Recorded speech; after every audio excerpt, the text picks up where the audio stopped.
Well, nice being here. I am Pauline Brescher, head of the new media department and curator of the Medialab. What you're going to see now is something very different from what you've been talking about the last few days. I could talk all day about this, but there's no time, so I try to press as much as many images in this 20 minutes. So maybe when I'm getting out of time, I start rushing. If you want to ask something, just raise your hand. I'm going to give you a roller coaster experience of the Cinekid Medialab, and we'll start with a little, well, vision of Cinekid, what we are and why we are doing what we are doing. This is a short introduction film.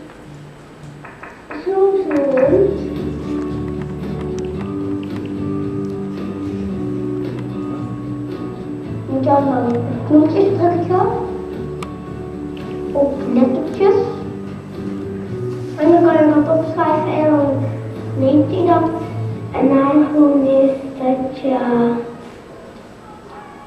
Nee, ik weet niet hoe dat gaat, maar ik weet wel wat een iPad doet. Zit een les. Je hebt een plan en dan ga je eerst zo met je buik zo doen en dan sta je erop. Maar zelf was ook met jezelf. Je gaat in de boom naar www. Dan kan je ook rijden doen en kan je Facebook ga je volgen maken, klik klik en dan berichtjes sturen. Ik heb BlackBerry. Een iPhone 0, 6, 2, 4 op spelletjes.nl. Spelletjes.nl. Je bent een monster, dan moet je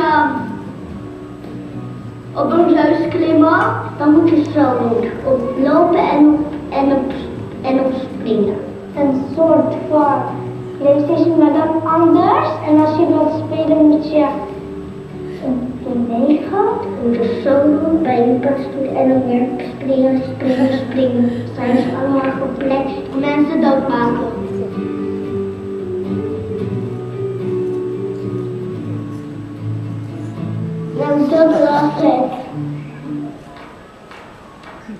Okay, Cinekid.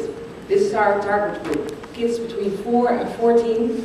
We are a 10-day annual festival in Amsterdam. There's a film, television, and a new media part.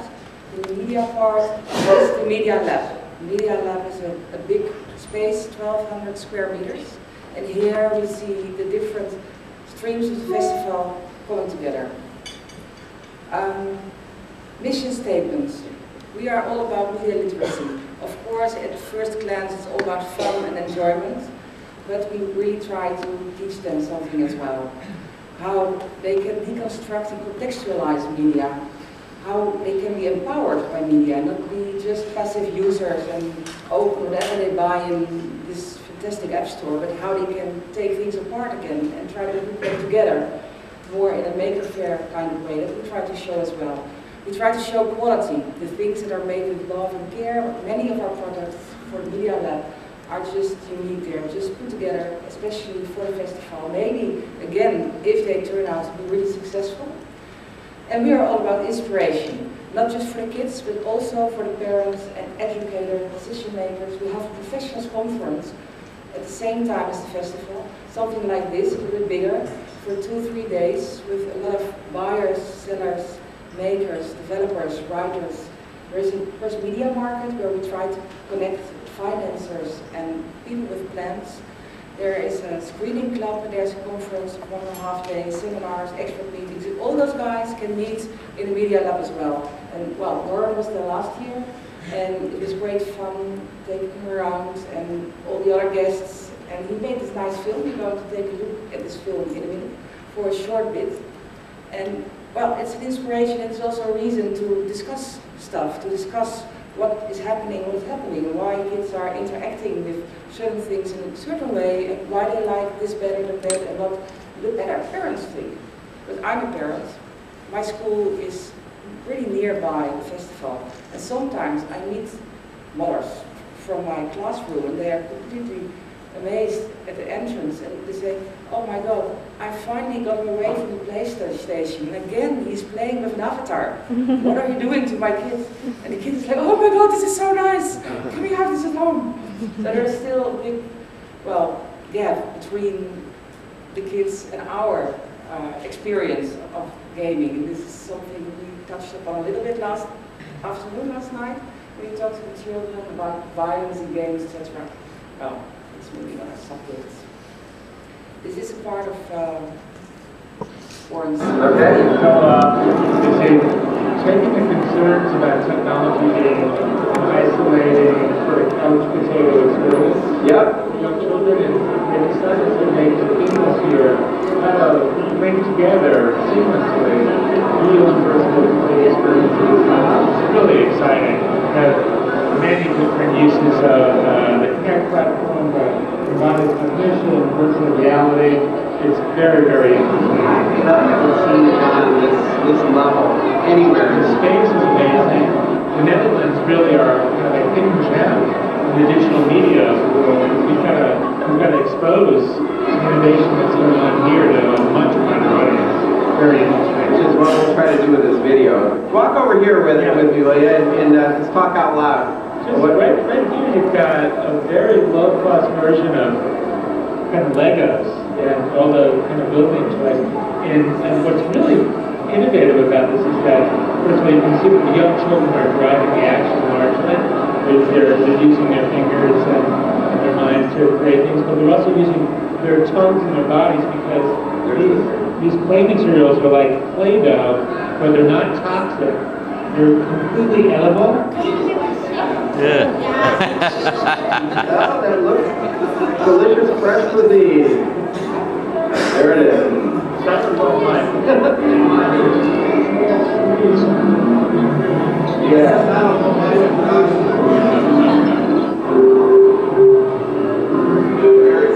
How long have you been playing banana? This is a short impression of Medialab. And I think I like it very much because it's more or less how you experience it when you come there for the first time. It's like, oh, there's so much to see here. Well, you really have to take your time. These are our lions. They are at the festival all day, and you can take pictures with them if you like. This is a part of our audience. This was the overview of the Medialab last year, 2 sides. Here in the back you see the dancing giants, Warren showed a little bit yesterday, and the augmented reality cubes. Okay, the reason why Medialab, I feel, is really crucial right now has to do with the different learning periods. We started out hundreds of years ago with the era of apprenticeship. You didn't go to school, you just went to a workshop and you learned a trade from a guy or maybe a woman, but I don't think we works at the times. But anyway, you learned something when you were age of 14. After a year you knew what to do, you did it the rest of your life. Then we decided this is the best way to raise our children, and we started school. So everybody was gathered together in a school, there was one teacher, and whatever he said was right. There was no discussion about it. He knew the truth, and you learned this till you were about 16 or 20 or 24, and then you finished. And then you knew what you had to know. And then you started working somewhere till you were 65 or 60 or 70, and then you retired and you died. That was it.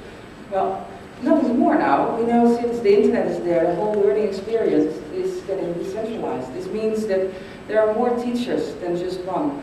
And we need to learn our kids what teacher to listen to and which one not. So this goal for media literacy really is enhanced by all the possibilities and all the chances they get by learning in different ways. And also, I think it's impossible to stop learning nowadays. You have to update your own education every maybe 5 years. You have to learn something really new, otherwise you will be at the side of the main road before you know this. So this constant renewing of learning and finding your own sources, this is something which we should learn them, not just learning stuff, but also learning how to learn, how they keep on learning, and what information they can trust and what fits best for them. So digitization has changed the world. We need new skills, how to solve our own problems. Learning takes place in different locations, and still there are many homes where there are no computers. So there's more responsibility towards the family. You have, again, a new kind of a divide between those who have and those who haven't. Because the school is no longer the sole thing. If you have all the equipment in the home, you learn so much more and better and easier than when you have to go to the public library to get to a computer who has lousy internet and just breaks down all the time. And a very nice one I really like is the just-in-case learning. It has been replaced by just-in-time learning. You don't try to memorize a dictionary. You just make sure you know what you need to know in the seconds you need this information. We all know when we look at our kids how smart they are at finding stuff. And you know, okay, if I can't do this in 2 seconds, then they look at me like I'm a fool. I've been a teacher for a long time. And this is one of the things, speed, finding your solutions instead of knowing things from mind. There's too much to learn. We cannot keep up. The world is growing so extremely. So this is all we try to address in the Medialab. We try to do it in many ways. We try to wonder, to create amazement. It's a lot about open play without rules. Just go ahead and see what's happening. Discover new things, new images, and new worlds. We have installations, innovative applications, games, workshops, and it's a convergence between the film, television, and the media department. So there are also old school technologies like film, blue screen, etc. We try to connect them together so kids also get a sense of how those practices are related. For me personally, the latest trends I try to show in the Medialab is the interfaces that are becoming more and more intuitive and less encumbered. You just can swing your hip and something moves, you wave your arm. The body and the digital is getting close together. Sometimes it's hard to see where your own body stops and the interaction starts. So there's a stronger connection to the physical and the virtual, which is very fascinating, sometimes scary. There's an enhancing and an active, proactive attitude for kids to find, and well, what I just started to say in the beginning, we need to give them tools to work with them. We try to tickle their imagination and curiosity. Now I'm going to show some installations and also some inspirational videos, how I found them. This is a chicken run. It's a racing game. There are 3 chickens, they have wheel controllers in them. And the faster you run with the chicken, the faster you go on the screen. So this was a really hysterical installation. Even parents sometimes started dragging their children off, like, now I want to try this. It's a Dutch game company called Horse Labs who developed this. We had a Cinekid in 2011, last year. This is also a piece from 2011. It was Japanese ears, maybe you know them. It's called the Lego Mini. They just came on the market this summer. They did some extensive testing in Cinekid last year. It's a brainwave reader connected to 2 sensor motors. So if you are concentrating, the ears go up. When you are relaxing, the ears go down. It's very hard to distinguish when you are actually concentrating or not. For me personally, when a toddler entered the room, my ears went completely like this. And at 5, when I smelled some wine, it was like totally betrayed by my own brain. So kids really loved trying this. Some of them were definitely better. And we had some other game consoles at that time that was playing with the mind reader. Yeah, I'm just going to say it. It's really taking Japanese. I really like it. Sorry.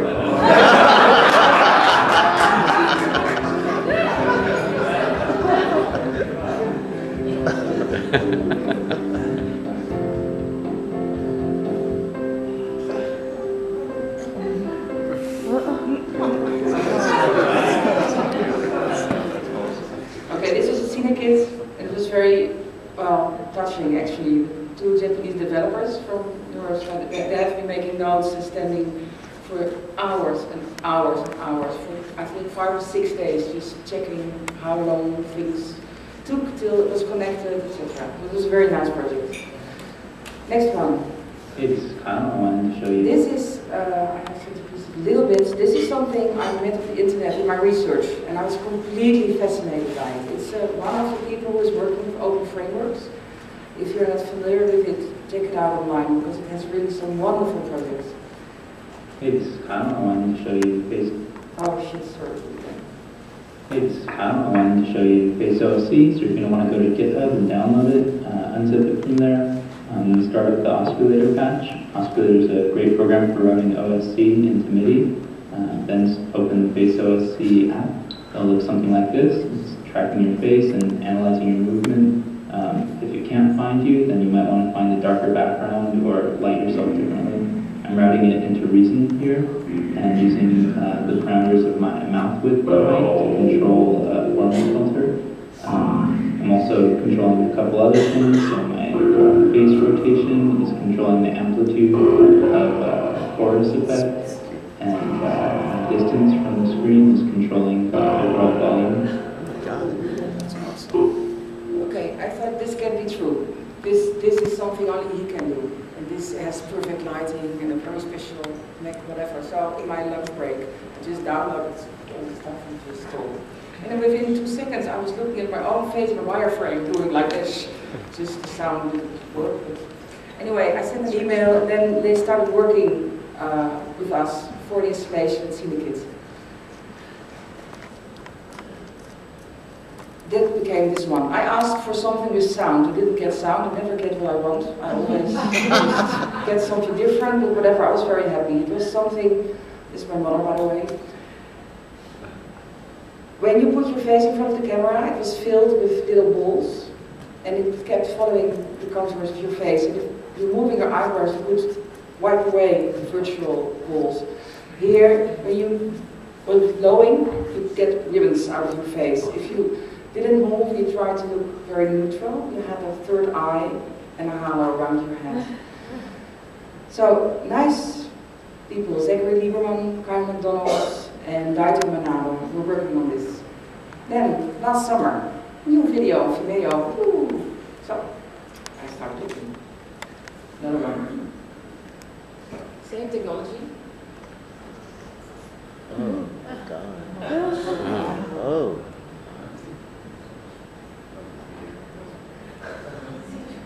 Huh.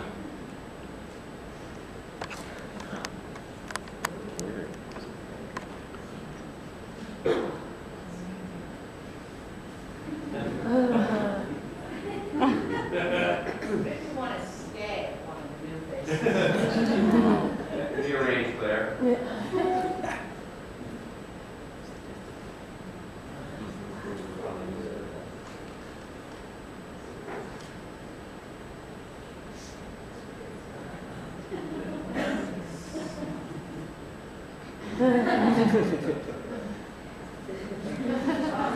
Okay, so I sent a new email. Hi guys, I would love to show this at the festival. Could we? And maybe we can take some heroes from our films in the festival. Yeah, sure, let us think about it. And then they came up with a completely different plan. Okay. Idea was to take faces of 2 persons in front of the camera and then swap their faces. Again, I had an experiment and I never knew if it would work until the day of the opening. So, but it kind of worked. Not as well as we hoped for, but it was really interesting. Here you actually see that the girl on the left, she has the facial paintings of the lion at the right. So their faces are completely swapped. There were some difficulties with especially darker people, really black kids. Didn't work, it was quite painful. Because there are many black kids saying, no, it doesn't work, you're too black. But anyway, these kind of things are, well, we have to deal with it while they're at it, and it's part of the consequences you try to show things before they are mainstream. So I actually still like it. This is an installation, maybe you know, from an interactive film from Toronto, Blah Blah. Kids can click through an interactive world and meet all kind of, is that my cue? kind of different adventures. This is an installation from Australia. Kids can put their heads in a hole in a box and then have to act through an animation film. It's an interactive film. You can choose if you go up a tree or run for a wolf or steal the eggs, and then they are invited to act with their facial expressions. And a beautiful piece.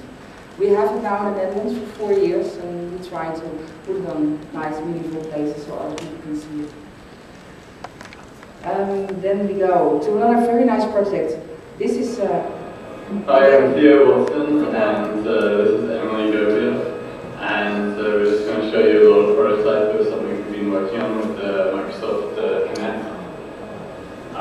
It's sort of like an interactive live puppeteering tool that tracks the silhouette of your arm and then uses that to control a digital puppet. And yeah.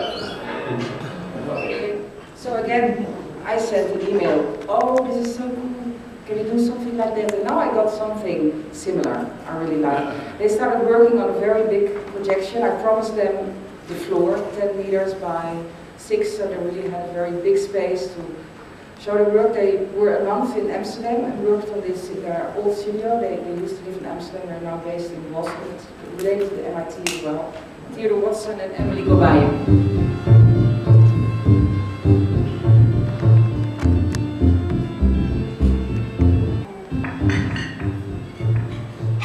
Here is the kids who are standing at the foreground.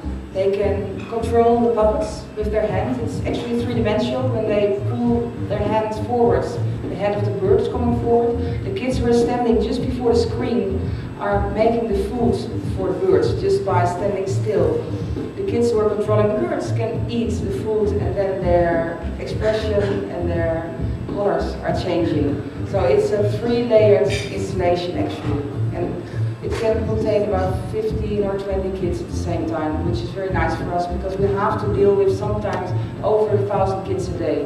And there are long lines everywhere, so this is really a practical, besides it's very beautiful, it's also a very practical piece.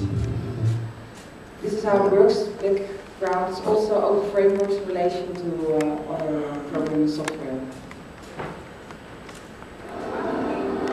This is the installation Warren showed a little bit yesterday. I thought I'd just show the end of it as well, where you can see what actually comes out of it. It's the huge puzzle cubes you have to put together. It's really difficult.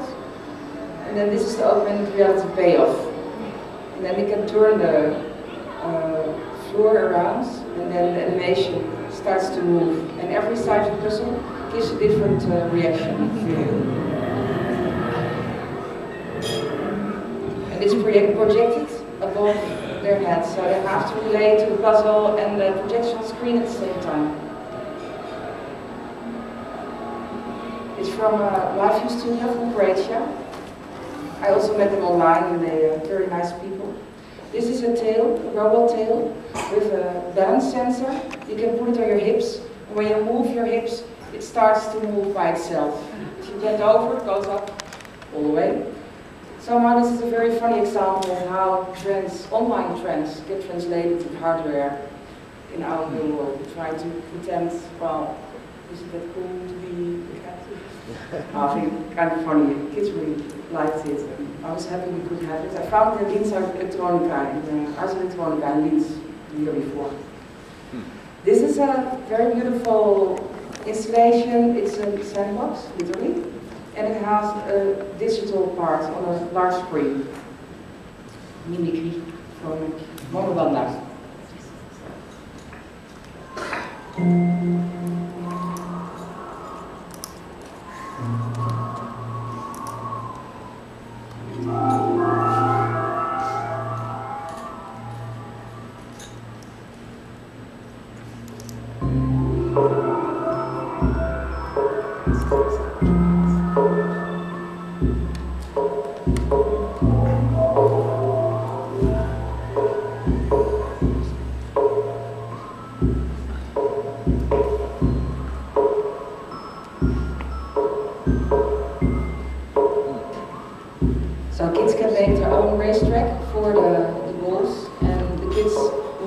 play with the controllers on screen. You can steer the balls and you can see them, the projection goes on the sandbox.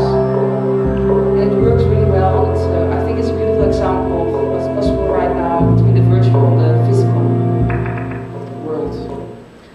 Okay, and of course we have the workshops, how to make things. Last year we made all these kind of little robots running around. The year before we made bigger robots, fight robots. They can design them themselves and play with them.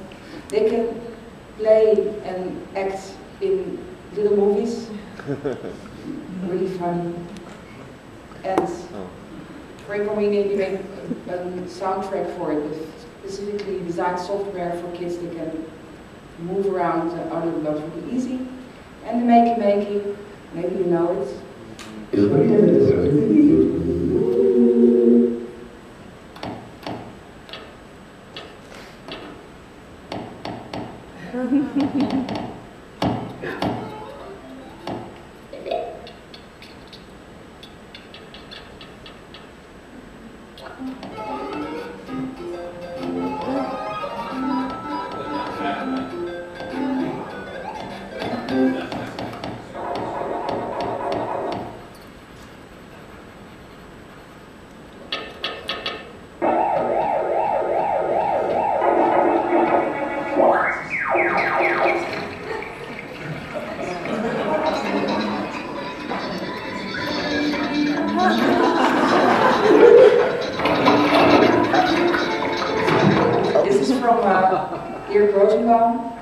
MIT kindergarten.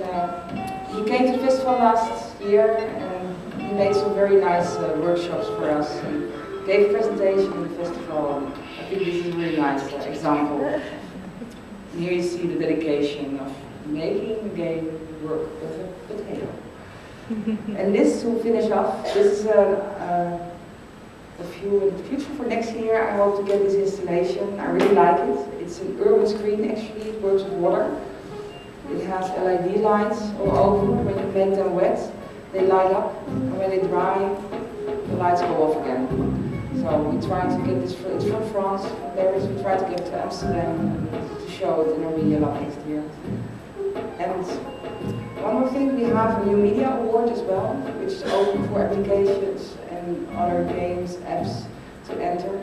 And the best ones, the best 12 are shown in the Medialab as well, so we also do apps and console games, etc. That's it. Thank you.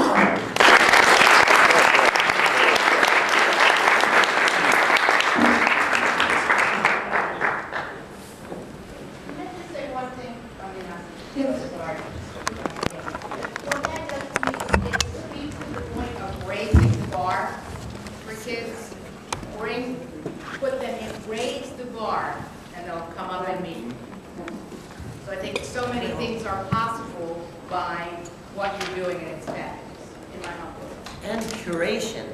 Where do you find these things? Do you scour the globe? They come to you? Oh, I come here.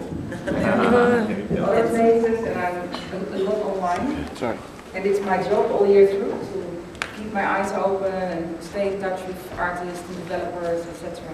So I like to talk to anybody who has a nice idea, and then at the end we have to see if we can afford it. That's always important. Yes, and we have some private funding, and we try to become more like a business modeled institution, but it's really hard. I heard the CIA is using those ears. Yeah. Oh, I love those ears. No, I've used those ears. But I wish there was an adult version. It's just 5,000 and every gardening. Thank you, Pauline.